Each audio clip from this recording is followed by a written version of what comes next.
Je vous remercie.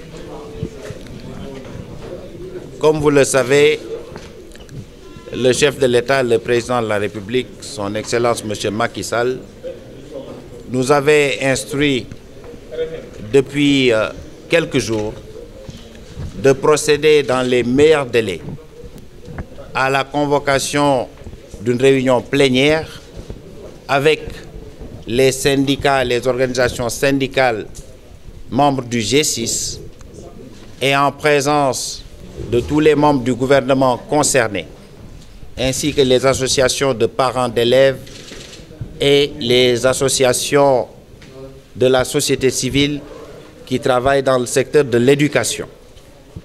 C'est pourquoi nous avons, dès le premier jour ouvrable, c'est-à-dire ce lundi, invité ces différents acteurs du monde de l'éducation pour nous pencher sur le protocole d'accord mettant fin au mouvement social observé dans le secteur de l'éducation et de la formation depuis quelque temps. C'est le lieu de féliciter, après le chef de l'État, le président Macky Sall, les organisations syndicales qu'il avait eu à recevoir vendredi dernier et qui avaient fait montre d'un esprit de dépassement en répondant favorablement à son souhait d'une école apaisée, d'une école d'un climat social apaisé, propice à l'éclosion des talents des jeunes Sénégalaises et des jeunes Sénégalais. Je voudrais également, après le chef de l'État, exprimer toute la gratitude et les remerciements du gouvernement aux différents facilitateurs, aux autorités religieuses qui, parfois dans l'ombre, parfois publiquement, avaient pris la parole et leur bâton de pèlerin pour justement faciliter le rapprochement des différentes positions. Et vous le savez, le chef de l'État a pris d'importantes mesures depuis vendredi en faveur de la revalorisation de la fonction enseignante, à travers notamment le relèvement de l'indemnité de logement qui était de 60 000 francs à 100 000 francs par mois et par enseignant. C'était une demande du secteur de l'éducation et de ses représentants. Et comme le président de la République, le président Macky Sall a eu à le dire, l'enseignant est le facteur clé de la qualité de l'éducation. Et c'est en cela qu'il a pris la décision de revaloriser avec cette amplitude, de manière substantielle, l'indemnité d'enseignant. Mais il avait pris également d'autres décisions en ce qui concerne les lenteurs administratives, la mise en place d'un guichet unique. Et tout à l'heure, nous avons eu à partager quelques cas d'école où, à la place parfois de 2 ans pour se faire titulariser, l'enseignant pouvait attendre beaucoup plus, 5 ans, voire plus. Et c'est de cela qu'il s'agit de mettre fin, par notamment la mise en place de procédures davantage décentralisées, mais aussi de l'utilisation des technologies de l'information et de la communication dans le système global de gestion des ressources humaines de la fonction publique. Le président de la République également nous avait instruit dorénavant de placer le niveau de suivi, j'allais dire de monitoring stratégique au niveau du Premier ministre. Pourquoi? Parce que simplement, beaucoup plus à même de traiter des questions transversales qui touchent beaucoup de ministères.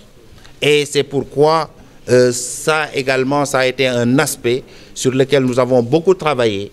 Et désormais, au niveau du Premier ministre, tous les 3 mois, se tiendra une plénière avec l'ensemble des acteurs du système éducatif de notre pays. Mais bien entendu, les réunions sectorielles vont continuer, mensuelles, vont continuer à se tenir pour justement le suivi quotidien des points d'accord qui ont été notés aujourd'hui. Et ça se fera bien entendu au niveau ministériel. Au total, nous avons eu à travailler sur un protocole, j'allais dire, qui traite de toutes les questions relatives au système éducatif de notre pays. Le premier point, et en fait l'objet d'accord, c'est justement le guichet unique, c'est les lenteurs administratives, la dématérialisation des procédures. Le deuxième, aujourd'hui, qui dit lenteur administrative, dit rappel. Parce qu'un contractuel qui se fait titulariser, si ça prend du temps, la date d'effet, c'est la date d'obtention du diplôme qui lui permet d'être titularisé. Donc rappel.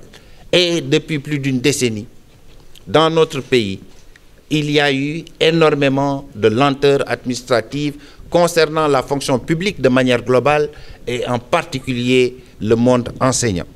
Sur le paiement de ces rappels, le chef de l'État a décidé d'un certain nombre de dotations budgétaires supplémentaires à mettre en place pour permettre de résorber justement la dette des rappels. Le troisième point, et en fait l'objet d'accord, c'est juste la matérialisation, j'allais dire sur le papier, de la décision de revalorisation de l'indemnité de logement. Ce point, bien entendu, s'inscrit dans un cadre beaucoup plus global.